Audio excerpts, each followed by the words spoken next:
Oh, got to unmute the mics. They didn't unmute. Hey, folks, we're live here with a Fat Thor podcast. I am your host, Andy Gunnin, and And my I'm other your other host, host, Rick Wayne.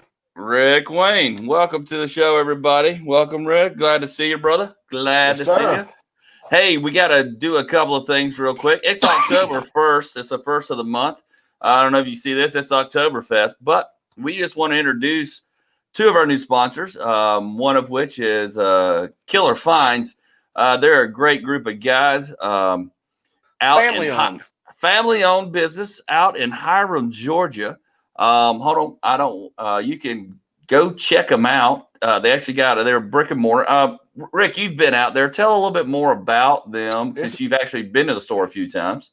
Yeah, this is one of my favorite places to go. Not only is it Killer Finds the name, it's a killer find in general. If you go find this place, it's out in Hiram, Georgia. They've got all kind of cool stuff, man.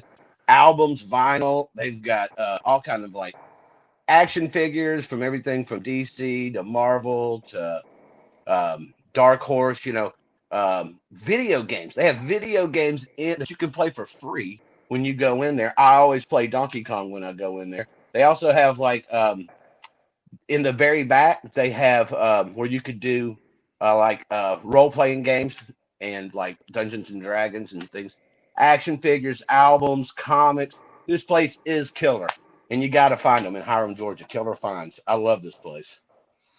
Yeah, man, you told me about it. I've checked him out online. I've talked to Michael over there. Super nice guy. I've talked, and his daughter answers the phone, so they are a family-run business. A few of those are staying alive, but these guys apparently have. They go check them out. They did a video today about some new vinyl records that came in, vintage vinyl records in the seal in the pack in the Yep. sealed up everything. So check them out and go find them. And if you're not anywhere near Hiram, you can go check them out online at 143killerfinds.com. We'll have them on the banner throughout the show. They're going to be with us all month here on the podcast and the radio show. So if you go see them or go check out their Facebook page and hit like and follow them, please. And tell them, Rick and Andy sent you over. And they'll be more than happy to go ahead. And make the trip, man. Go out and Hiram and see this place. It's really worth the drive. It's such a cool establishment. Right, and we also have one other new sponsor for the radio show and partial broadcast is the Falcon Exteriors. Falcon Exteriors is a local here in serving Atlanta metro area. They do siding, windows, and home exteriors. You can call them at 678-783-0123 for a free consultation today. They'll be part of the radio show going forward, but we just want to welcome them on. Coming in, as well as Killer Finds. Thank you, guys. We're growing. They're growing. Everybody's doing well. They are a local-owned business as well here in the Atlanta metro area. So any of your exterior needs, roofing. They actually did the roof on my house 2 years ago when we had a storm and a leak. They worked with me and the insurance company, took care of me, gave me a great deal. Couldn't have gotten any better. Service and everything. I couldn't be happier. And so go check them out at Falcon Exteriors. They're on Facebook as well as falconexteriors.com, 678-783-0123. These, both Falcon Exteriors and both Killer Finds will be tagged on all of our stuff going forward on the radio show. And they'll be at the top of the page. So if you're like, who are those guys? They'll be right there, one click away. But hey, it is October 1st. Again, got my big Samuel Adams. I'm not trying to. They actually, we need to cover that up. They need to pay us. They need to pay us to advertise. But anyways, it's Oktoberfest.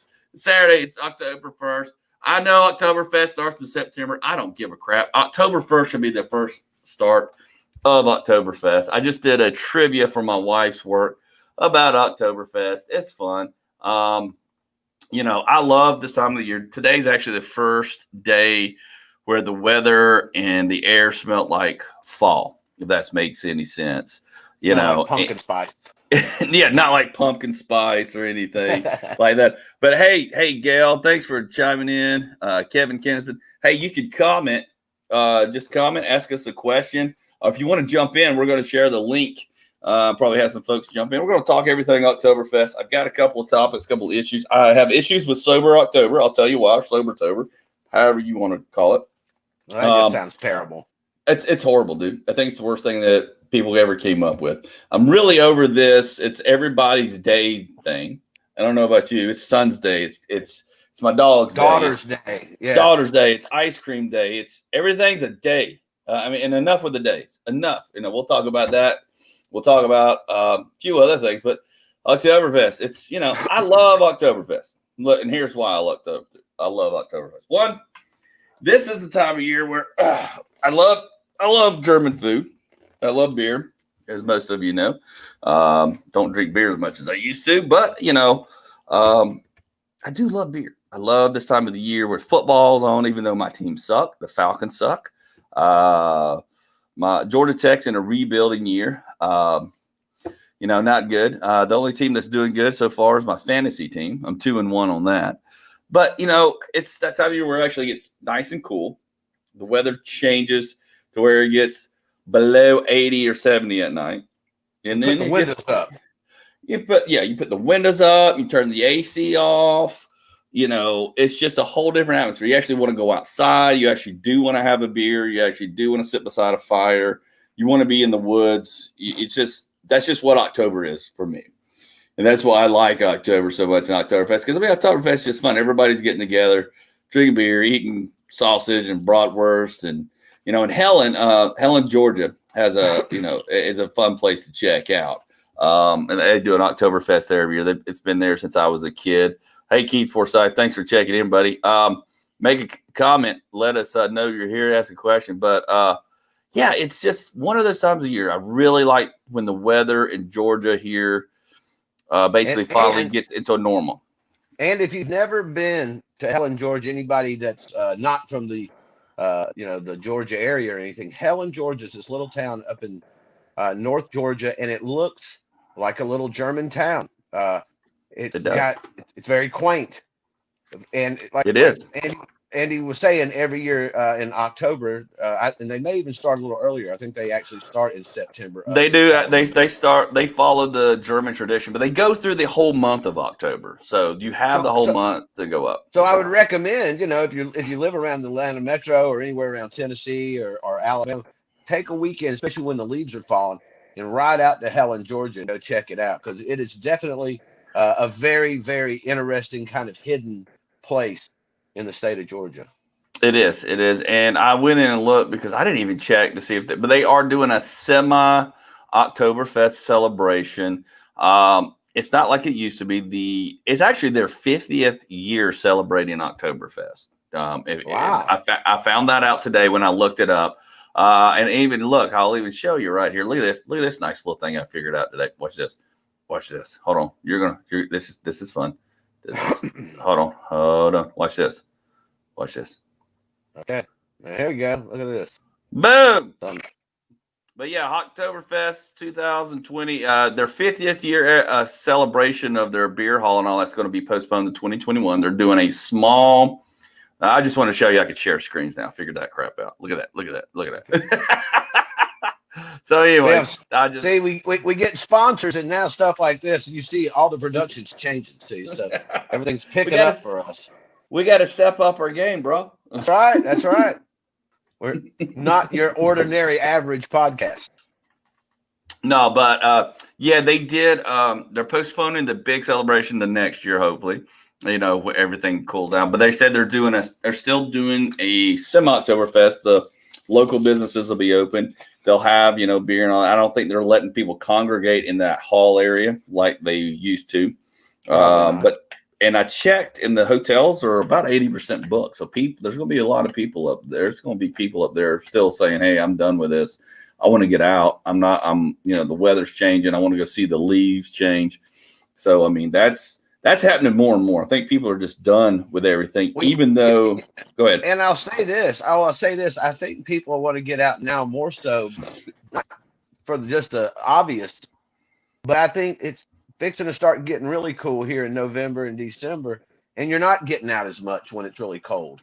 And, right. So we're going to be going into the colder months, and, social distancing will definitely be back because nobody goes out when it's cold.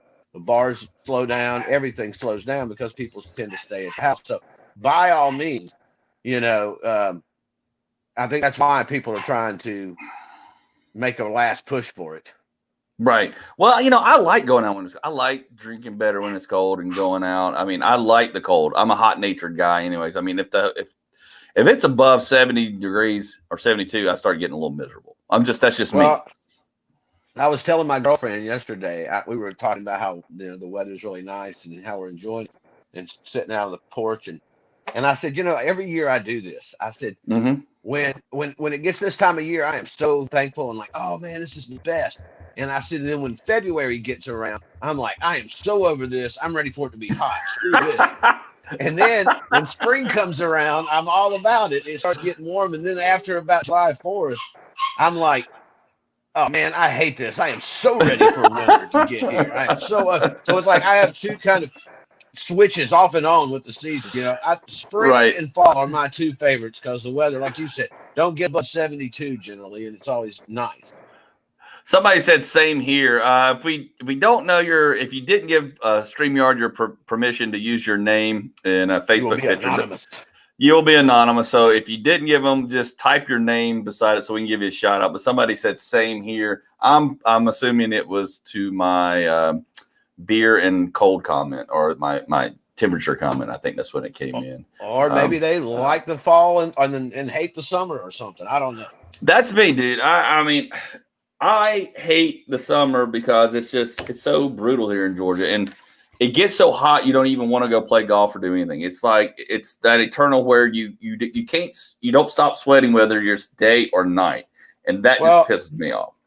And when I work on the square at the Strand, literally, if we're doing a day event and we leave to say put an order across the street, across the square to go pick up food, you literally come back just soaking wet from just the sweat. Right. It's just so oppressively hot.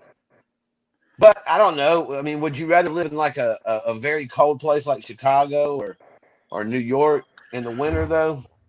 I've been to New York in the winter. Well, not dead of winter. I take that back. I've been to New York in July. I've been to New York in March. That's one of my favorite times of year. It's still cold. There's usually sometimes still snow there or snowing because it's St. Patty's. And then I've been there. When was the coldest? I've been there in December and when it was really cold and windy and a little bit of snow. It was real cold. I'd rather have the cold.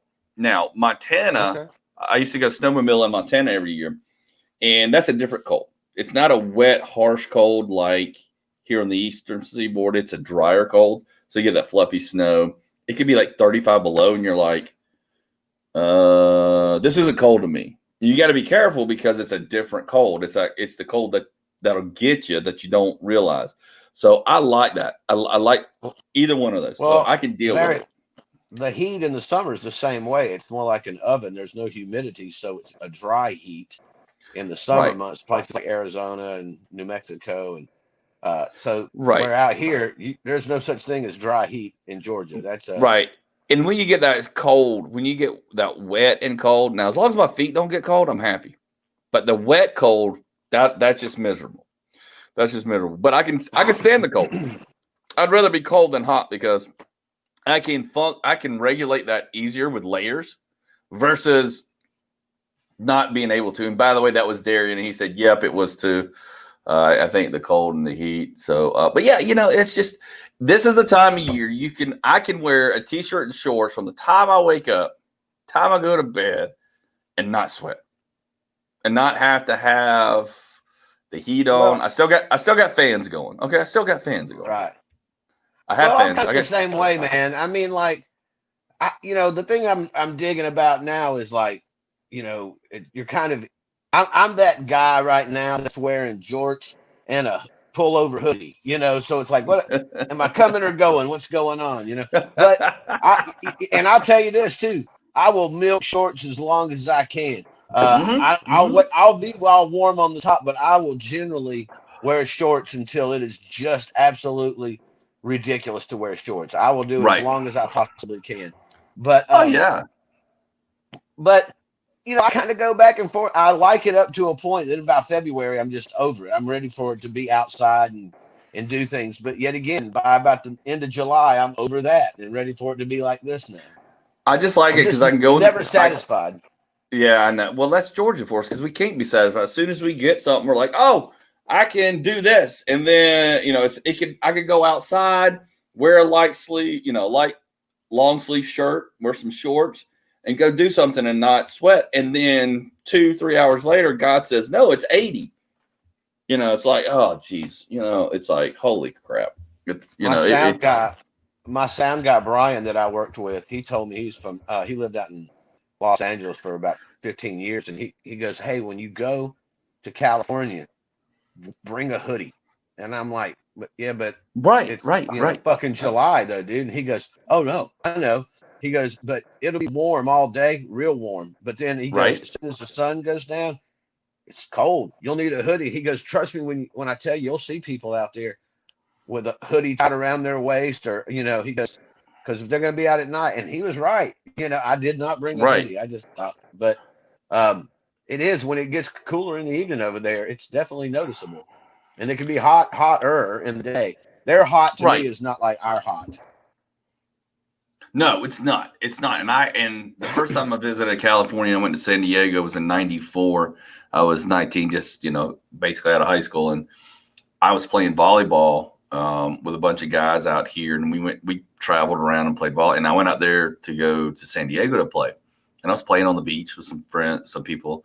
And they were like, you've been out here for like 2 hours, dude. You need to take a break. And I was like, no, I'm good. I was like, I'm great. I'm having a great game. They go, you may have heat stroke and you don't know it. And I said, what? And I go, dude, it's 101. I go, it feels like it's 80 and blah. And they grabbed me and they said, no, go sit over there in the shade. I went and sat down in the shade and I about fell out. Come to find out I was in the middle of a heat stroke. I was dehydrated, didn't know it. Sunburnt the nobodies in. Because they were like, dude, you can't play more than 30 minutes without having to go get in shade and take a break, because this dry heat, everything just evaporates. I'm used to judging how hot I am by the amount of sweat I've got coming out of my body. I had 0 in 2 hours of playing intense beach volleyball. 0. And just like, let's go. And then I sat down and went, oh, dear sweet God. Yeah. They thought they were going to take me to the hospital, but I came to, I chilled out. I didn't play for the rest of the day, and I was miserable. But this is the weather I love. I hate when you go to Florida, or just the beach, and you ain't been to the beach in a while, and like a moron, you stay far too long at the beach, and then the next day you look like a damn lobster, and then the rest of the vacation is just this whole misery fest. Yeah, misery. You can't even sleep well. It's like, hey, let's go to the beach. I'll just stay up here and watch y'all because I stayed out there for 7 hours like a moron. I did that when I got married. I did that, man. We went to Daytona, and man, I ain't been to, hell, man, I was in my early 20s. I ain't been to the beach in a minute. The rest of my honeymoon, damn, I was lathered in aloe and and drinking indoors. It was crazy. I went to Disney World, miserable. We went over to Disney World at one point, and it's like, damn, man, I'm never doing this shit again. Well, have you done it again? No, I've never got married ever again. That's why I was like, it was miserable.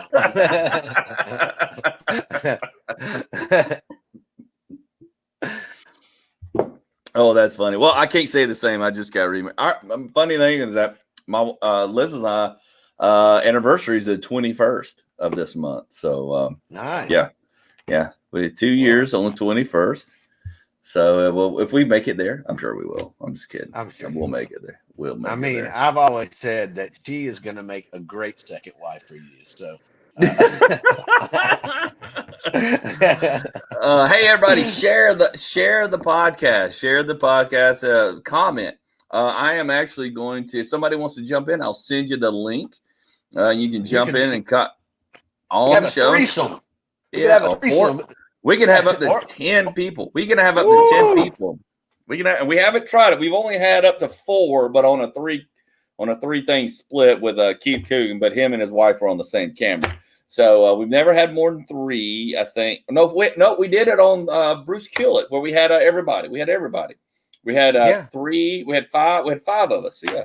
So we've only had 5 from the Bruce Kulick show. By the way, if you didn't see the Kiss Bruce Kulick podcast. Go check it out. Yeah, it was real good. It's actually at the top of our podcast page as a feature. It's one of the top viewed, one of our top viewed. Very happy with that. We got a lot more coming up. We were talking about. I'm not trying to jump subject, but go ahead. We're talking about October, and I wanted to bring this up because I know already that you're excited about this, and I know a lot of people are excited about this. But at the end of the month on Disney Plus, the new season of Mandalorian is back. Oh hell yeah! October. So already got new Mandalorian stickers. Yeah, I am so excited. So I'm wearing my new Star Wars shirt too. What's that one? I can't see it. Stand up. I can't see it. Oh, that looks. Oh, Return. Oh, I've not seen that one. Where'd you get that? It's got Return. It's got Empire and Star Wars, and then all kind of like. That's cool. Yeah. Where'd you get that? Where'd you find that? My girlfriend got it for me, and I don't know where she got. She got me that in a very cool Marvel shirt too. Well, hopefully she found it at 143 Killer Finds. Hopefully she found it there. She lives close by, so hopefully so. Well, I wish I could say. I don't know. I don't know where she picked them up at, but I come over the other day and she's like, "I have a surprise for you," and I got the new Star Wars shirt and a very cool Marvel comic. And the Marvel comic shirt, I will wear it on Power 108.9. So tune in and see what the shirt looks like. But yeah, I really like this shirt a lot because it says Marvel Comics, but it has a few obscure Marvel heroes on there. I'm not going to give away on tonight's show. You have to watch, Power 108.9, all about the laughs with me and Andy Gunnin over here. And which am I pointing? Right. Our next show, our next Power 108.9 show is on the 13th of October. So be ready for that. Tune in for that. And we're here every Thursday night at 6:30 going forward until football season's over. Then we'll probably go back to Friday, or we may just stay here. We don't know yet. We don't know. We'll figure it out. I kind of like it Thursday. Kind of like it Thursday. I'm kind of like it. When we didn't do it like for 2 Fridays in a row, I felt like I had got the night off. And right. I mean, it did. And it felt more like work because I always do my wife Liz's happy hour trivia for her colleagues. You know, they all get together and I do a trivia for them. And we were doing that on Friday with this.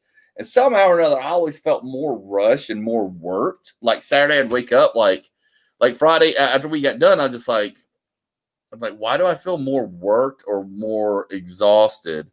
You know, but now that we do it on Thursday, for some reason I feel more laid back, and I don't know why that is. It's a different.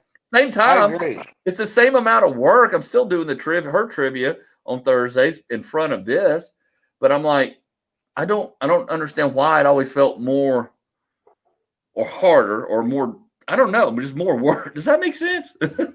Maybe it's kind of like subconscious, a lot of times Friday is try to get all the stuff done before the end of the weekend. Right.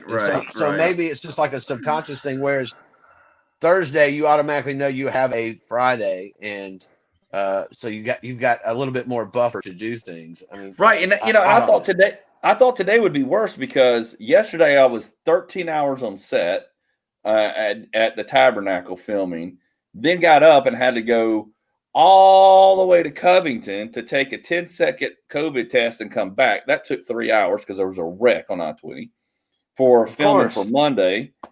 And I'm like, but I still didn't feel rushed. I got home, had an hour to finish getting trivia together, and here I don't know. It's something about doing it on Friday has always made it feel way more difficult than Thursday. So we may just stay here. We might just stay here. Plus, it's kind of a nice follow-up when we do the show on the radio on Tuesday and then do this on Thursday. Feels like doing stand-up again, where you got a show one night and you got another, it just kind of feels like that. And then you got the whole weekend.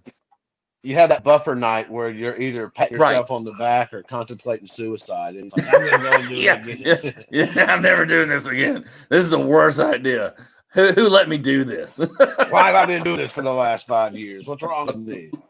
Or I've been doing this for 5 years. Look at that, I agree, man. Thursdays are fine to me. I mean, I trust me, my schedule, like I told you at the beginning of this, has been wide open. So Well, so is mine, but mine's getting a little bit more difficult now that I've gotten back to work on some projects here and possibly some pending. So we'll figure that out as we go. But either way, we'll still be here, whether it's Rick or me and Rick or Rick and somebody or whatever. there will be some sort of combination. So don't worry. Yeah, we'll never let it happen. But did you? Hey, I know everybody's been talking, and we don't talk politics. But did you see? Did you watch any of that debate? I didn't watch any of it. I didn't care to. I got to say, I did not watch it either. Just I didn't care because. to. Yeah, man. Look, to me, and there's two more of them, and I can't imagine either candidate coming off as. I just saw some highlights in I everybody's don't want to comments. say. Yeah, I did. I watched some of the. I've seen some stuff back and forth, like on YouTube, TikTok, and things, but Right. and nobody is a winner in this. It's just, and it's really kind of messed up because part of me is like, wow, man, this is a world that we're really living in. This is a real thing. Right. And Right. I don't. And choosing between these two candidates, in my opinion, I'll just be quite honest with you. I feel like it's like choosing between a shit sandwich and a shit salad. Right. Right. Well, you can always But- go vote for Fat Thor. Fat Thor. That is the most logical choice. And if you can also get a Fat Thor t-shirt as well. Tell them where Yes, they can get a Fat Thor t-shirt, Andy. We have that. Oh, by the way, let me show you what we've got here. What do we have here? Hold on. Let me take. Hold on. It takes me a second. I'm getting so excited. I have a new mouse, and I got a new mouse, and I move so much. I'm actually moving way faster and way too fast. So hold on. I'm gonna get used to it. But look at this. Boom. We're back to this. Hold on. Watch this. Boom. We're back to sharing screens. Watch this. Yeah, you can go buy our shirts. Look at that, Rick. You can go buy our shirts. You can buy our podcast shirt for $20, and you can buy our new designed shirt of the month, going to Pound Town, the Pound Cake shirt for $20. Or you can get the Vote for Fat Thor President 2020. That's $18. That's our only $18 shirt. And These then are we all quality shirts too. Then we also have the Fat Thor Lockdown Challenge, and we have a whole line on here. We have masks. We have face coverings. Look at this. Boom. We have face coverings. We have the Fat Thor Lockdown Challenge mask. Masks. That's promotion. We have Hoodies. sweatshirts. We have long sleeve shirts. We have girls' t-shirts that are trimmed in the waist here. That wouldn't be good for me and my belly, but hey, maybe good for women, not me. And then we got the regular, and you go check them out. We got some tie dyes in the lockdown challenge. There's a little bit if you scroll down, but yeah, you can go get you an $18 vote for Fat Thor. If you're not happy with how the debate went, go get you a Fat Thor president shirt. That's all. Hey, why not? And head to Pound Town. That's where everything will wind up. Go to Pound Town. Exactly. I did not watch that debacle. I just felt like, right. It was just going to be a train wreck in slow motion, and apparently, I was absolutely right. Yeah, I knew it too. Even my wife was like, "Why do you want to watch any of that? You know what it's going to be." And I was like, "I know." So we watched like some ghost things or whatever. But if you don't like it, you can go vote. You can get you a Fat Thor. We need to get a couple of these, Rick. You just wear them up before November. We need to wear these. Yes. You know what would be really funny? We stand out in front of polling places, like outside where people do that, wearing these shirts and handing out Fat Thor stickers. That's it, Oh, that'd be funny, dude. That'd be so funny. And then film that. That could be our thing. Did you see the video I made with my friend Lee where we ate the Thanksgiving? Yeah, I did, but I told you I didn't get a chance to finish it. But yeah, tell us about that. Hold on. Watch this. Watch what I can do here. Hold on. But yeah, go ahead and tell us a little bit about that real quick. Okay. Well, me and set it up because I'm going to pull it up. I can actually share it. So. Oh, you're going to? Okay. Well, me and my best friend Lee, we've been friends for like 25 years and known each other a long time. And we're big Halloween fans and horror fans and rock fans, but we've always shared the love of candy corn. We even tattooed them. Let's see if I can get it on the camera. We have matching tattoos of candy corn, and we've had them for years. So every year when candy corn comes around, we, I'll send a picture back and forth like, oh, I just got my bag. So we had found this awful candy corn. I know your people are probably saying awful candy corn. It's all awful. Well, we actually had it on the podcast about a month or so ago when I came across. I was like, look at this candy corn, Rick. And you were like, what? Yeah. And I was like, yeah, dude, look at this. Thanksgiving dinner candy corn. And as much as I love candy corn, this is a terrible idea. Right. Of all the flavors. There was only one that was tolerable, which was ginger glazed carrot. Other than that, they were all garbage. It was the worst actual thing I've ever. So we're going to do more videos like that. We're going to do go to Rocket Fizz and buy like bacon soda and here we go. Soda. Hold on, Rick. There we are. Hold on, Rick. Let me see if I can. Are you there? Can you hear me, Rick? Yep. I'm here. Let me try something real quick. Hold on. I think we can play the whole thing here real quick. Hold on. It's 10 minutes long, so. Can you hear it? Nope.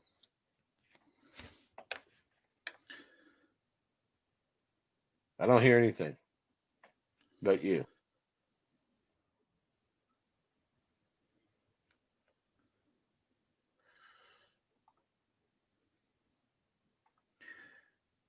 This video is like almost got to like 2,000 views already, and it's so. Can you hear that, Rick? I couldn't hear it at all. You couldn't hear it. Okay, sorry. I was just trying. There's a glitch somewhere. I got to figure out how to click the button and get it. Anyways. But if you want to see it, go to the Fat Thor Lockdown Challenge Facebook page. It is available on there. It's on there. And buyer beware. That is awful. We're going to make some more videos too. We're going to do one, like I said, we're going to go to Rocket Fizz and get like 6 different weird sodas, like bacon flavored or. Speaking of Rocket Fizz actually sent us a package, the one here in Noonan, and gave us a coupon. So yeah, Rocket Fizz, they're a chain of fun candy stores and sodas. I don't know if you remember that. That was like months ago. But Rocket Fizz is a cool place. We have one on the Marietta Square that I would. Yeah, is that where you got your Thanksgiving one at? No, we actually got those at Walgreens. They were at Walgreens because I saw the ad and we talked about it, and then I have not seen them in the stores, and I was surprised when you showed up with them. And you did I that also video. have. I got this Kiss Cherry Cola at Rocket Fizz. Nice. I have not tasted it yet, but it's the Kiss Cherry Cola. So it's got. Does it taste like cherry flavored Gene Simmons tongue? I don't know. Let me look in the ingredients really quick. Yes, it does. That's part of the secret flavor is Gene's extract upon this cherry color flavor. Buyer beware on that as well. We got some funky stuff. We got some funky stuff too. We got a thing of Harry Potter jelly beans in there that have all those weird booger flavors and we're gonna do a video of that too. I don't look forward to any of it, but the people are asking us now to make these, videos of things that taste gross, and so I have said yes because obviously that one took off, so we're gonna do some more, and look forward to doing that kind of. But that's how that you will do anything in front of a crowd. You'll eat something that tastes like boogers or vomit or spoiled milk, just to get people to watch you do this. It's like I feel like I'm on the Jackass crew, Steve-O or something. Right. I mean, I did that with Riley on one of our shows with stuff we found in Japan at Epcot that you can't buy anywhere else. That's actually from Japan. That had you told me it was like Squid. It had no description other than in Japanese. Hardly any English printed on there except for ingredients. Yeah, there was a squid that had dried out squid that was slightly coated in sugar. Was not nice. Lightly.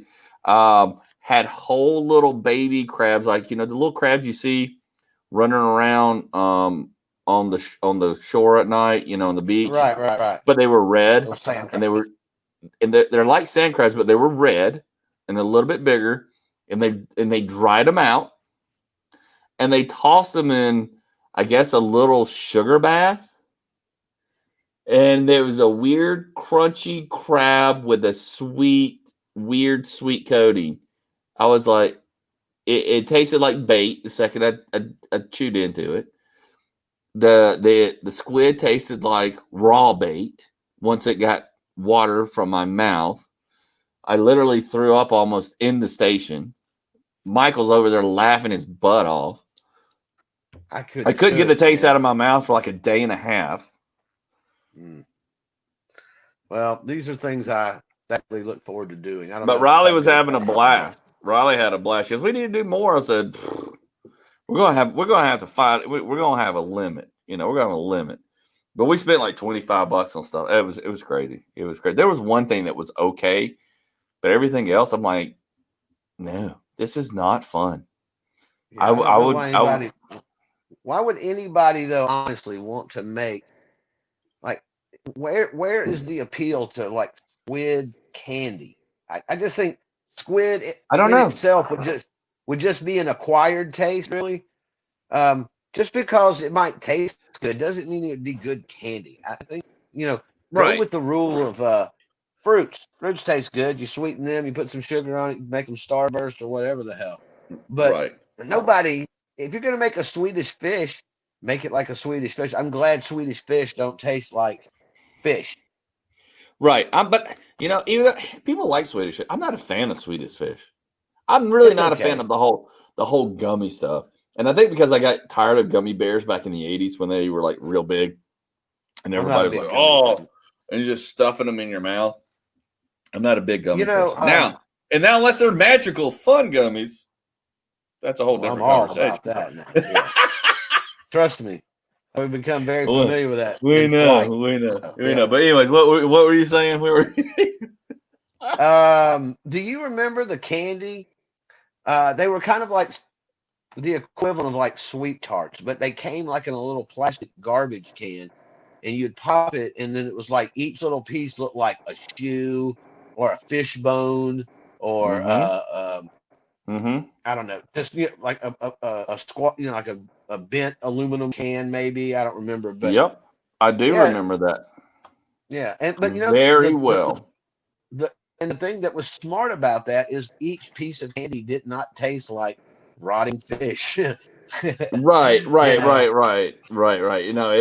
It tasted like candy. It wasn't as good as sweet. I mean, it was kind of like sweet, kind of good, but it was like it was almost kind of Pez sweet tartish, but it was like candy garbage. Right. For the most part, what it was, candy garbage. But see, if that shit come out today, they would say each piece of candy's got to taste like, fish or used tampon. Whoa now. I don't know about that. But hey, who does the taste test for any of them and goes, hey, this does taste like vomit? No. Yeah, exactly. Hey, you remember this candy right here? Look at this. You remember this thing right here? Hold on, see if it'll pull up real quick. Remember these? Can you see this? I see it, but it's very small. Let me change it. Hold on, let me change it. I'm still working out the bugs on a couple of. I can put my. No, here. I got it. I got it, old man. I I can put my peepers on. Oh, there we go. What's this here? Remember those Astro? Yes, Astro Pops. Well, Astro Pops. You can also shank somebody with one of those. You can shank some. Yeah, all you do is 3 licks, and you can take an eye out, kill somebody. Yep. You can stab somebody in the neck and the jugular and kill them.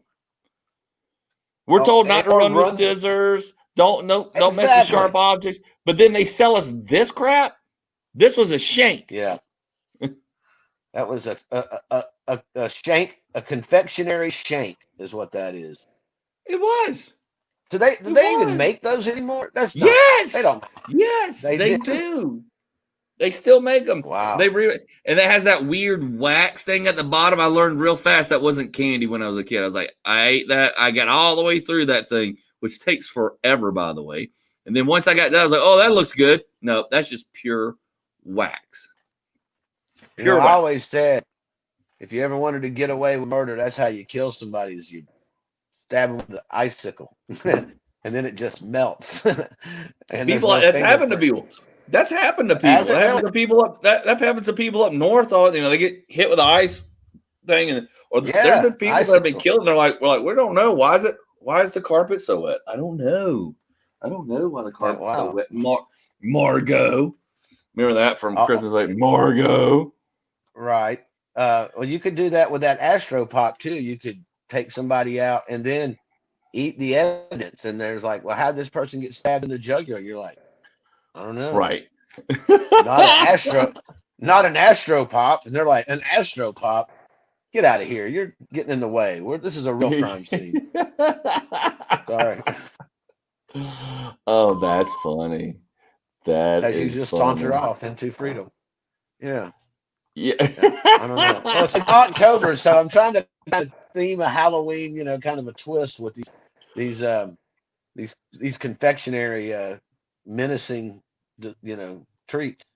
Well, what I want to know, and we'll probably get close, and we'll get some folks on here who celebrate Halloween from October 1st through the 31st. Halloween for me, I like to let it marinate, and around like October 15th or 18th, somewhere in there, I'm like, okay, it's Halloween. Let's start, focusing on that stuff, because I do like the ghost stuff, and I do like the paranormal stuff, and I get into Halloween that at my a house. lot. It's Halloween at my house year round. It's my favorite. I've seen when people are like, I just love Christmas, and it's like, well, that's cool. And I've even had people come to my house in December and go, you're not going to take down your Halloween decorations? It's like, oh, we never take them down. They're always up. So only because, we just like horror movies and Halloween. Right. So it's even on my front door, I have a wreath of skulls that stays up year round. Really? And yep. Really? I love Halloween. I'm not against it. I just, I'm not. I got my candy corn. I do love. I'll probably save this story for another podcast when we get closer to Halloween. We'll probably do a build up. We'll do Oktoberfest. We'll do it, and then we'll just kind of do a build up for the next couple of shows up to Halloween, because I do like Halloween. It's fun. This year, like my joke that I told at the Vinings Inn, it's like, how are we going to get candy to the kids? How is this whole COVID candy trick-or-treating going to happen? Am I just going to stand behind my glass front door and show them the candy and eat it and say, sorry, COVID, bitches? What are we going to do? I saw some people rigged up on Facebook, some lines out to their mailbox, and just like had a little ghoul thing and a rod and reel, and just let it zoom down to the kids at the mailbox. They take it out, and then they just rewind it back. I think I'm going to test something like that, but my yard's pretty deep to the house, so it's a lot of line, but that's a pretty good idea. I've installed one of those things like you get when you go to the Kroger gas stations. If you ask for cigarettes or they just slide. It's like a box. I've put that on my door so kids can just go trick or treat, and I'll look at my ring, make sure they're legit. Then I put the Kit Kat in the little thing, and it slides out to the door. They lift a handle. I tell them to put 2 squirts of hand sanitizer on their hands, and then retract the drawer and wait for the next kid to come along. I want to see that. It's a very it's a very hands-on project that it took quite a time to do just for one night of Halloween. If I even get trick-or-treaters at my house, I've got where. Right. That's the question. Yeah. Well, a lot of these kids go to these trunk-or-treats now. They don't even go to neighborhoods anymore. Well, they came out. They actually, Dr. Fauci or whatever put out a whole list about a week or so ago. I should have saved it, but it said things to avoid. Number 1 was trunk-or-treats, gatherings at churches and stuff like that. Trunk-or-treats. Any Halloween parties, basically everything that Halloween's about. His list of 6 or 7 things, I'm like, that's everything, bro. That is everything. It's like, and trunk or treats was the top, and that's why I was like, I was like, are you going to, I mean, if you're really out to destroy religion, I mean, or trying to, it's like, that's a finger you're pointing down, but Well, I mean, I honestly don't feel like, I think if you want to participate in Halloween this year with kids or whatever, you can still make it safe, socially distance wise, if that's what we're really worried about. But I mean, you know, I don't think it's rocket science. You can sit out there and you don't have to necessarily, you could make up candy in a bag and have it sitting out or whatever. As far as like just in a plastic bag, is not taking it out of like the wrapper.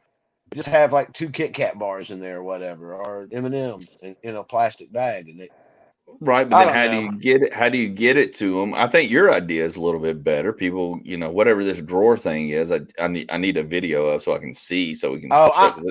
I'm just kidding about the drawer thing. I mean, I'm just Oh, saying that's an oh, extreme.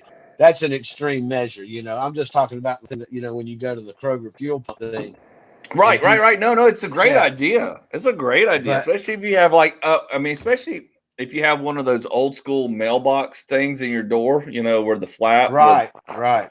you can just stick a stick open, hold it open, and throw it out the door, and like, all right, away, away. Well, I mean, maybe like I said, you could just I don't know. It just depends. I think you have to. This is one of these times where creativity comes into play, and like Right. the coming down the like the line. I think that's a pretty good idea. And I know some people don't really want to participate in Halloween. They don't have kids or they're just old and they don't want to. They're not buying candy for possible kids showing up. So I get that idea, but I think most people who really dig it will find some sort of creative way to make it happen some way or another. I mean, it's going to be difficult, sure, but it'll happen. Vinny Paul said, how did you get away with murder?" I guess when we were talking about those popsicles, but yeah, no, Halloween. People, folks, share your ideas or thoughts, what you got on Halloween, or comment or request to message me, and I'll send you the link and come on. We can discuss this, and we'll discuss it some more the closer we get to Halloween, because I think this is a topic that it's going to progressively come up more as we get closer to the end of the month. Like I said, because Halloween was always fun. Going around and running around and with your buddies and friends and being mischievous and getting candy and getting all this free. Plus, Well, and here's just here's getting what I'm pissed somebody about. else.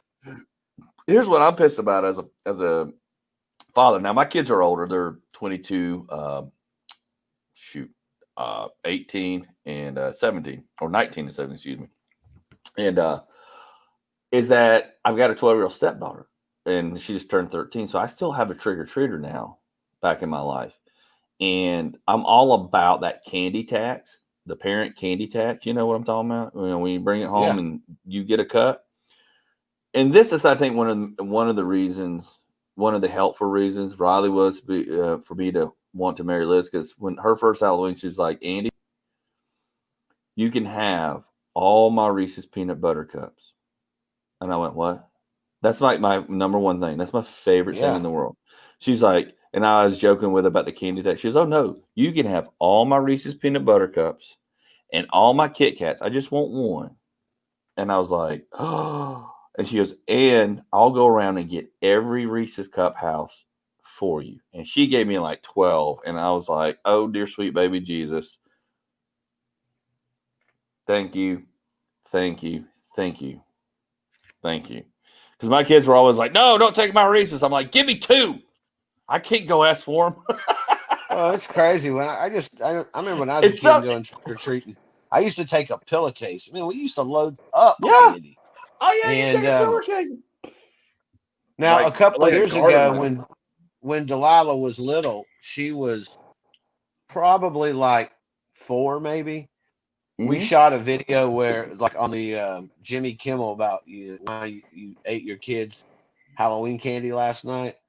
And at first, we told her that we had ate. We filmed it. We said, "Hey, we ate all your candy last night." She was like, "You did?"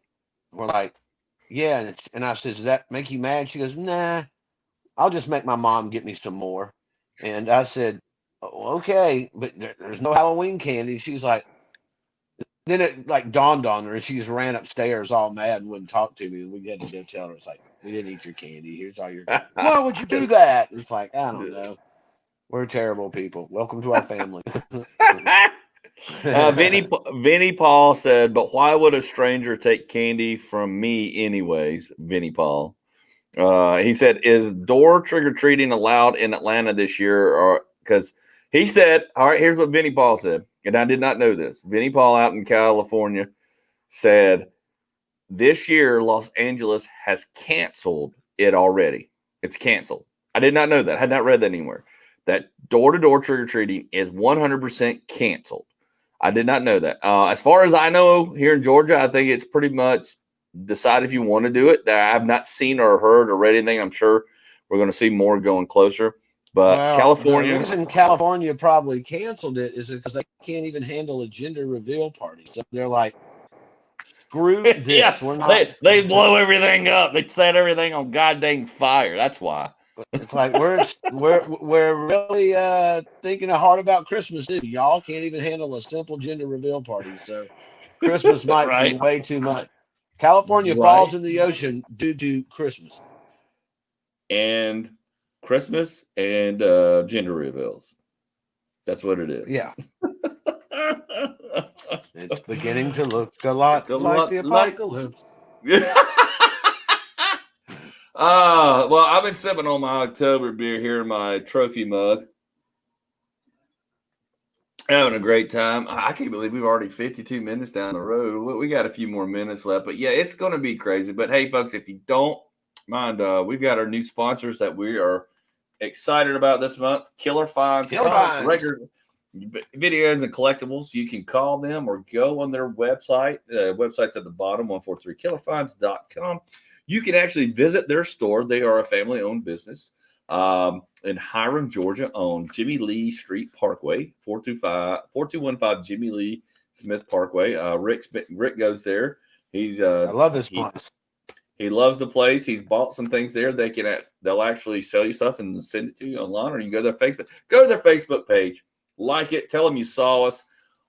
Tell them you saw them on the Fat Thor podcast. They're going to be here advertising with us all month as a sponsor. Very excited to have them. Talk to the daughter, talk to Michael. Great family, good people, down there people. Great, and a great store. Like I said, if you're not even in the Hiram area, make the trip. Go see it. It is really worth the ride. Very cool place. All kind of cool collectibles. Action figures. You can do role play in the back, like Dungeons and Dragons. They've got a great selection of comic books. They even have arcade games, and you can play everything in there, from a Centipede to Street Fighter to Donkey Kong. I personally love Donkey Kong. I get the high score on it every time I show up. Then I found out that they clear them every day, but that's okay. I keep going back to get that high score again. And I love Killer Flying. So go out there and check it out. How long did it take you to figure that out? Oh, they told me, because I was like, hey, I got the high score. And they're like, we clear it every day. So, but see, that's all the reason to go back, because you could try to get the high score every single day on their free arcade games inside the store. It's not just one. They got a few of them in there. So it's really, really cool. I would love to see your face when they said that. Just a pure rip the rug out from under your feet. I was wearing my Donkey Kong shirt and everything too, man. I was ready. I was all excited. And then when I got the top score, I'm walking around my Donkey Kong shirt, like I had done something important. Well, only for that one day I did something important. So, but every time I go, I do get the high score on it, because nobody plays Donkey Kong, Right. I love that. Hey, my favorite game. Here's a trivia question I put in my wife's trivia thing for her work last week. True or false? Was Mario of Mario Brothers originally a plumber, or was he originally a construction worker? A carpenter. I'm gonna say a carpenter. I'm gonna say he was a carpenter originally. Correct. Originally a carpenter. A lot of people don't know that. Yeah, because there was a few little bonus things that you could get Like one always looked like they called it a telephone, but it kind of looked like maybe like a toolbox or a tool pouch. Mm-hmm. And but And he had the yeah, hammer. and And only he had the hammer. and all the boards changed out. So there was like elevators, there was conveyor belts, there was like the little peg, the blue, So yeah, I would say Carpenter. I think that's what he started out to Yep. be. I'll tell you, Yep. this is my kind of my complaint with Donkey Kong, not the game itself, is Okay. that have you ever noticed, there's all kind of Mario World, Mario Kart, Mm-hmm. Mario, but it's so hard to find the original Donkey Kong game format anywhere, like on a PlayStation or an Xbox. And you can Right. find ones online, but they'll only be just the first two levels and it never advances. You're just going back and forth. And I Right. don't understand why Nintendo does this to Donkey Kong. That to me, that's like ignoring that Pac-Man ever existed. If you're, I don't know Right. whoever put that game out, but and so I just don't understand why it's so difficult to find like an original Donkey Kong release on any Well, other kind of on platform. Pac-Man's the same way. I dove down this rabbit hole um, several months ago. I did the same thing because I love Pac-Man. I'm a Pac-Man nut. I love Pac-Man. I think Pac-Man was probably one of the best or greatest games ever that came out. And they actually just did a thing. Did you watch that thing on Netflix? They did about Pac-Man and all that. You need to watch it, and I Oh need to. I'll yeah, look it up. is it called High Score? Yeah, it's high. It's high Yeah, score. I It's a saw whole it. documentary on how it came about, how it came, and that was the video game era, 70s now. Yep, But yeah, the I've Pac-Man's watched the it. same way. You can't find the original. I tried to deep dive original for Riley to show her, other than just me buying a big console, which I still want to do. It's like you can't find it. You can find like a version of it, but it's not the original version. And then it's just blaspheming to all the heck and back with all kinds of other crazy crap. So I'm with you 100%. They've done the same thing, and I don't understand it. I don't know. I mean, I know you can buy it for the original console. Now I've got an Atari 2600. A buddy of mine got for me from my bar as a present, and it has a bunch of games in it, but it doesn't have a lot of the other games. It's got like Pitfall, it's got Frogger, Oh, I it's know. got I think I've had Pac-Man. one. Yeah, yeah, but it's It's a not. It's 26. not. But it's not the Pac-Man that like the arcade version. Like that one that come out in the '80s for Atari was garbage, man. It was so Right, bad. right, right, Um, right. but you can go and find the consoles and there's people that'll restore them. And that's what I would like to have. I'd like to ideally have a Donkey Kong game. I'll be honest with you, if I had a Donkey Kong game in my living room, um, that'd be a lot of time spent. I'm never bored of this game. I would literally play it every morning. I'd get up, have coffee, and try to beat my own score. You Right. can't come to the phone right now. I'm playing Donkey Kong. I can't get you to come to the phone as it is. There's a documentary and it's pretty weird. I've watched it and it's called King of Kong, and it's about this dude who supposedly has the highest score in Donkey Kong, but he won't ever Right, play the game on camera and all this weird stuff. And he right, totally looks like a '80s throwback. He's got the flybacks in his hair, and he's driving around in a Trans Am, and his parents own some barbecue place or something, or he right. does. But it's pretty interesting, because there's people trying to call him out on, well, then play the game. Let's see. And he never Yeah. will. But supposedly he won some sort of award saying he got the highest score on Donkey Kong ever. And Hmm. it's pretty interesting documentary. I don't know what platform it's on to find it, but if you can ever find King of Kong, I highly recommend you watch it. See, King look at of this. Kong. We have went from pitching a documentary all off of an advertiser's thing. We went from killer finds all the way down the rabbit hole of Donkey Kong and all this. So Well, no, that just fits well. I mean, that's just and those guys at Killer Fonz are kind of like, they're bringing back. They're not bringing back. They're reintroducing things that are out there that you and I grew up with. That I don't think we took. I don't think we ever. You and I know, didn't take certain things like that for granted. we love it. We still talk about it because it was an era, and there will never be an era like the 80s of introducing, because everything from the late 70s and 80s now is what set the foreground for what's now, for what's out there now. It was the predecessor to everything. So we were at the birth of everything pop, everything video game. And then the folks like at Killer Finds are like, appreciate that and are going and finding people who still have held on to those that either someone's died and, they've sold their collection, or, pushing it forward and just trying to keep that going. Show everybody, like, this is what it was like when we were kids. There wasn't a freaking cell phone attached to you. You were told, Right. here's a couple quarters, here's a couple bucks. Be back in front of the mall and 8:30, 9 o'clock, whatever your time was.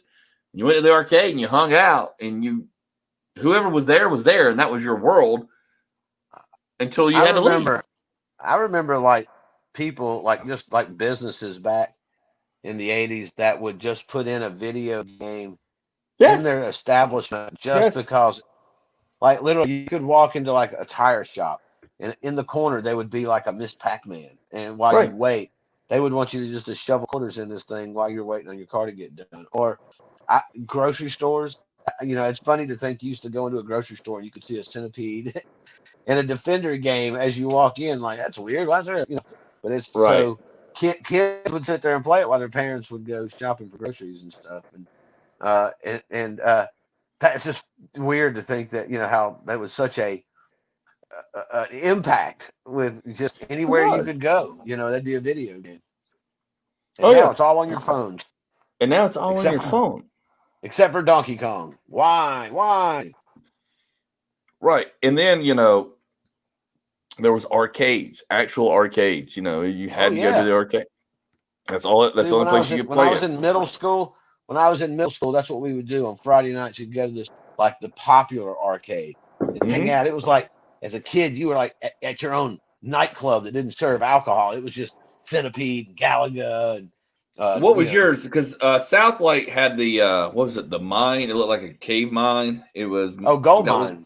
Gold mine. Yeah, That was we had a gold mine in Cumberland Mall. That was the closest mall to us back in the day. But there was a lot of really cool arcades around. I remember one was called Red Baron, which was cool, and there was I don't remember all their names, but there was, you couldn't not find an arcade back in the 80s. I mean, it was a huge thing. Oh, yeah. And then you'd go to the mall, and if the mall's arcade was always the top thing, they had everything new. And I love the way arcades smelled. They always had this kind of very inviting scent. And I don't know if they pumped something. It was unique. It was unique. It was very unique. It smelled like new, like a new car, but yet different. Or new carpet, and it smelled like new carpet, like new plastic. I'm sure there was asbestos in the plastic of the video games. I'm sure there was back then. I remember at Gold Mine. You're talking about Gold Mine where you grew up. Yep. The Gold Mine at Cumberland Mall when I was growing up. When you would walk in, there'd be all these games on the sides. As you walk down into the thing, and it would open up. There'd be a lot, but they would always have like this one right at the middle when you'd get in there, and it would be the game of the month, and you'd go in there, and it would be something. It was always something new. It was something. But basically, if you were going to play this game, you were playing for all to see. And I remember the first time I went in there and found Dragon Slayer. Guess what? Doug McCack just said Dragon Slayer literally 2 seconds before you said that. Yep. And to me, that was like, wow, man, this is the video game right here. That game was hard too. And I hear that they're going to make a movie of it, and Ryan Reynolds is going to star as the main character. So, Gold Mine was great. You go in and you would see like the game of the month right there in the center. It was great. Right. Yeah, Dragon Slayer was hard. They even talked about that in the high score thing about how Dragon Slayer and how hard it was and all that. And it was, I don't know that anybody ever got past anything. It was definitely a pattern you would have to know and, keep playing to figure out the pattern because, it was all about timing. a pattern and a timing on that thing. It was very difficult. I never was good at that game, so I would just say, Right. you know what? I'm back over here at Donkey Kong. Yeah, and I don't think anybody was ever. Well, Donkey Kong did have a pattern, and so did Pac-Man until those college kids came up with an extension of the game. You Yep. know, and you could go on and go on. But yeah, Dragon Slayer was real hard. I think I only wasted like a couple bucks. I was one of those kids, and I'm still this way a little bit. You know, if I can't figure it out in a couple of games and a few dollars, I walk away, and it's just dead to me. I won't come back. I'm like, I'm done. You know, One of the I'm toughest done. games to me back in the early mid 80s. I had a friend of mine that was really, really good at it. And to this day, I am still terrible at this game if I ever see it, there was two of them. One was Defender and the other was Defender Stargate. But there were so many damn buttons on this game. And, you had Right, thrust and fire. You could only move right. up and down, but they was like reverse. And it was like trying to manipulate a cell phone while driving to me. It was just Oh, I love that insane. game. I love that game. I loved It it. was I thought it hard was for great. me. I thought it I was used to great, dude. Yeah. I mean, it was a good game. Like I always remember in Stargate, if you captured four of the little falling pods, the little humanoid pods, Right. and then you would thrust forward to a Stargate and then hit reverse and go to it backwards, it would jump you up like 3 levels. I always thought that was the coolest thing. Right. Yeah. And that was, and I used to love Centipede and was it Galaga. But I was like, I can go for it. I was like, but I can't really do a whole lot. I was like, I want to do more. And then the more video games where you go forward, move, and I was like, okay, I got this. I was like, I can go forward, but blah blah blah blah blah blah blah blah blah. I was a pattern guy. I like to figure the pattern forward here, pull back here, but I loved learning those patterns and figuring those out. That was the game to me. Liked a lot was Double Dragon. Remember that game? A fighting Oh, game. Double Dragon. Oh yeah, but that was 90s. That came out in the 90s, and that sucked up so much money. Hold on, let Doug say it. I felt. Listen, this. I failed a college class because I had to choose between beat the game or taking an exam, and I'd already shoved $10 in quarters in the game, so I failed the class. Hey, there were people in that high score that talked about failing school and failing college because of video games. Or everybody was obsessed. Everybody got obsessed with games, and there's still those like. But yeah, Doug, I mean that was part of it. It was good to know that we know somebody because if they would have made a game like College Graduate. But yeah, they were talking about having them in some college guys put them in dorms and put one on each level and made money after money, and they became very rich guys or had a lot, $20-something thousand or something. I just thought it was pretty interesting how they would mod the games because that was pretty cool. I'm surprised that they got away with it for as long as they did doing those mods. But they all wound up getting jobs. That one guy quit college to be like to work. Well, they got sued. The companies came after to try to sue them about the mod, but they argued the loophole was, it wasn't a copyright infringement, but they changed and modified. So, I mean, they basically won the case. I can't remember all. And they wind up working for like these companies. Then they bought them, and then they said, "We'll write you a check. Let's get this done, and then come work for us." And that's what they did. Yeah. And they ended up, it just blew. I never knew. I loved finding that backstory out because I never knew the backstory of how. Because all of a sudden things, and especially the progression of Miss Pac-Man. But yeah, Double Dragon, to get back to Double Dragon, dude, that stole a lot of my money because it wasn't a pattern.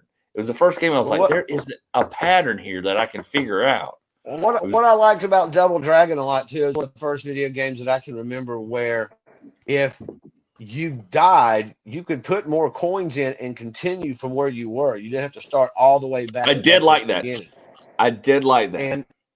And that was, that to me was, you're going to get more money out of me that way so I can keep going through the path of the game. Right. By giving me an opportunity to keep going. That would always drive me nuts with most early games. They were, that's the thing too. Games that come out today that kids play, you can beat or win. And but back in the day, you just played forever. There was you never really beat Pac-Man or Donkey Kong or Centipede. You No, just played until you just ran out of lives or quarters. That was it. no, you did, and you're exactly right. You're exactly right. And it's like, oh well, we got to make them, and they even said, well, we got to make them so they can win, so they feel accomplished. But if they win, then they feel great. And I remember kids, saying, "Ah, I beat Mario.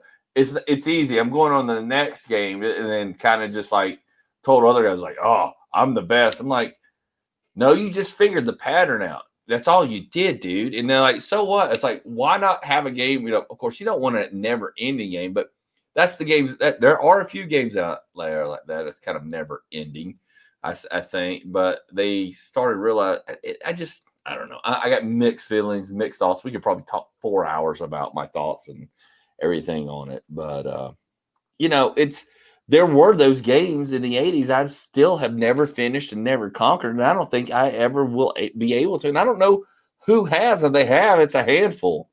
Well, the Or they own the damn game.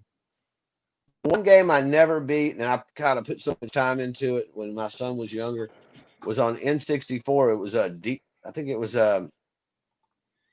DD Kong Racing, and there was like if you play against the computer to try to win the races, and I got really far on it, but there was like this one boss you had to beat Whizpig, and then I found out that even if you beat him, there was like 2 more bosses you had to beat, and there was nothing on a strategy guide that you could, they would just tell you. I mean, and that was back, when you buy strategy guides, and oh yeah, they would just say, you have to hit every, all these marks and try to stay ahead of them to beat them. But there's nothing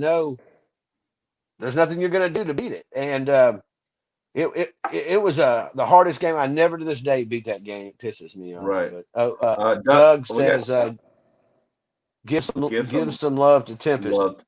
Tempest was a great game too. It come off looking very easy. And Joust. Oh yeah, Joust. I always liked Joust because it was a bizarre concept. It was flying around jousting on ostriches. Right. Right. But anyways, what were you going to say about Tempest? Tempest come off looking pretty easy at the beginning. It was like, oh man, but boy, I tell you what, the more you played, the patterns on that and spikes and all these things was so difficult. But that was a fun game. I love Atari's look. They also had Battlezone that looked kind of like the Tempest game. I thought that game was done really well too. He says there's a pinball machine in Vegas that he highly recommends. Yeah, I've seen a video in the documentary on the pinball. If and when I do go to Vegas, I'm going to go check it out. I don't know that I'm going to go in November to the World Series of Comedy. I'm slated to go out there and kind of intermingle, but I don't know that I will this year. Depends on scheduling. But yeah, I am going to visit that. I do like video pinball games, especially vintage ones, nice vintage ones. Those are cool. But yeah, I would rather be at. I mean, if they set up an arcade like we had. I mean, there is, and I'll be honest. There's a couple places in New York I have been to. Last time I went up there a couple of years ago to visit my buddy Harley and Scott Dow. Anyways. Hey, Scott, we found a place. There was a bar and it had a bar to serve beer. They didn't serve any food, had some chips, but they served, craft beers and they had liquor and all that. And there was over around the entire bar from the second, it's called arcades. You stepped inside and there was a game all the way around the entire place, all the way back to the front door. And it was almost every 80s and some 90s, but 80s video games. There was Pac-Man, there was Donkey Kong, there was Galaga. There was that weird shooting game. I don't know if you remember this game, and I can't remember the name of it. My buddy would, and you shoot like bats, and then you would shoot like hanging dead bodies or people. There would be people. And it got banned. And I remember it getting banned. And I only saw it like one. And they had it. It was very gruesome for that time period. You were shooting people like hanging. It was But they had all these. They were all a quarter or a token. You put in $5, you get tokens, and you just go grab a beer. You just play games. We sat in there probably for 3 hours, and then I went when Liz and I met. We went out to I went out to Kansas City for one of her work trips because she got sick out there and ended up in the hospital, and she got better and got out of the hospital. It was a mild, but they had a place. They took us to a place. It was called Arcadia. Same thing, same concept. It was 3 floors. They had big screen TVs. They were showing WWF videos, Ric Flair and everything, and all this. And they had, Afterburner. They had every game you could think of, like 300 of them. You just put money in, $20 in, and get a bunch of tokens. You just went around. Dude, I had the best time. I just sat there and went over. I'd get a shot of Jameson, chug a beer, be like, they're like, I'm going back over here, and I'm going to go. It was a blast. Justin took me to this place over in Cobb County last year for my birthday, where you pay like, I don't know, it's like $10 maybe, and it was this huge arcade full of nothing but vintage arcade games, and it's a pretty big place. And they also had places that you could do, like you could go in and they had it set up where you could play like old PlayStations or N64s with couches and on TVs, which was really cool. They had like a whole D&D room, and it was cool, man. But I like, and you could play anything. We actually played the Simpsons game and got the high score and beat that game. But and we put, and they had this really humongous, big, oversized Galaga machine in the center of it. And, it's really cool, super cool. I love old video games like that. Oh, dude, I love the consoles and the standing up. See, in the standing up, you actually got to stand. I do better standing up playing video games than I do sitting down, kind of like, and I think it's part because of the way I grew up and the way we grew up. Well, I do like those. I do like those tabletop versions that you would see at Pizza Hut. I like. Oh yeah. Them are called Pac-Man or Galaga and things like that. Centipede or Asteroids. Oh no, I love those as well. I mean, those are great. Hey, folks, if you didn't know, Falcon Exteriors is a sponsor of the show.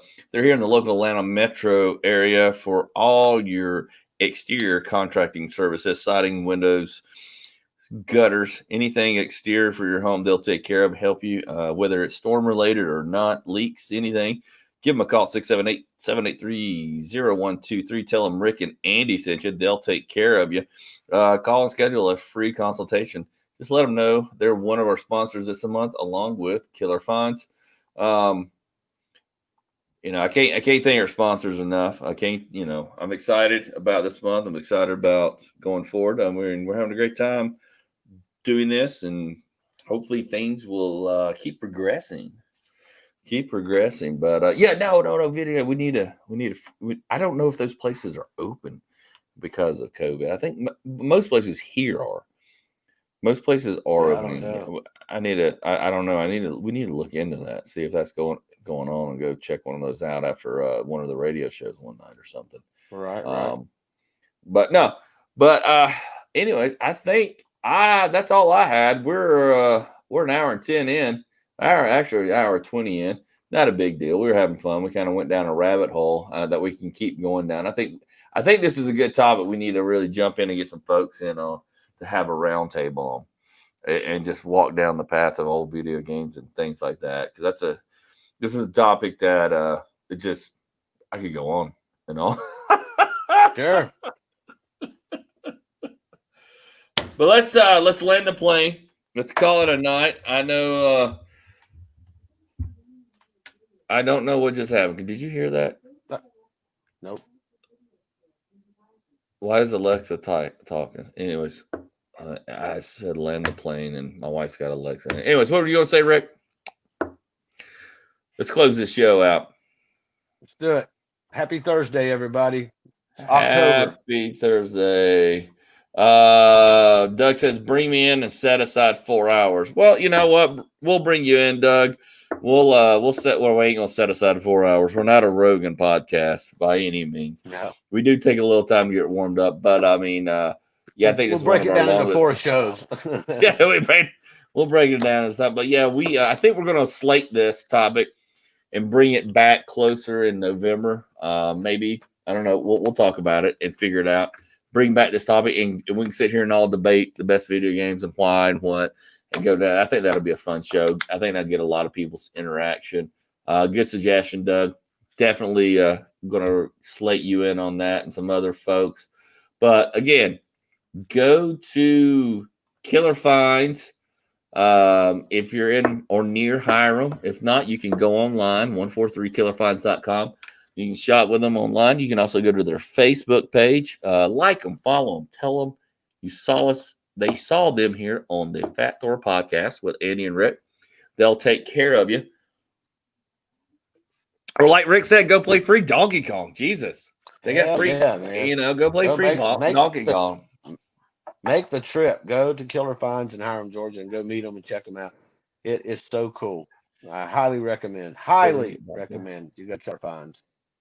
That's right. And another new sponsor of the month of the radio show is Falcon Exteriors.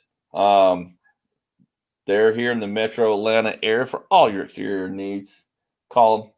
Set up a free consultation, 678-783-0123. But can't thank these guys enough for jumping on and being a part. That's all I got for this show. It's Oktoberfest, Hey, folks, it's Oktoberfest. Cheers. I'm going to go eat me some bratwurst, drink some. I'm actually drinking beer tonight. I got to get off the beer. I haven't been drinking beer a while, but, I'm doing it today. Going to get back on. I got to lose like 15 pounds. I swear to God, I got to lose 15 pounds. I'm down to 257. I got to lose some more. You can do it. You can do it. I look forward on camera. All right, brother. We'll talk to you later. Everybody, check us out. We'll see you next Thursday night, 6:30. Be good. Be safe. And thanks for watching. And thank you for watching.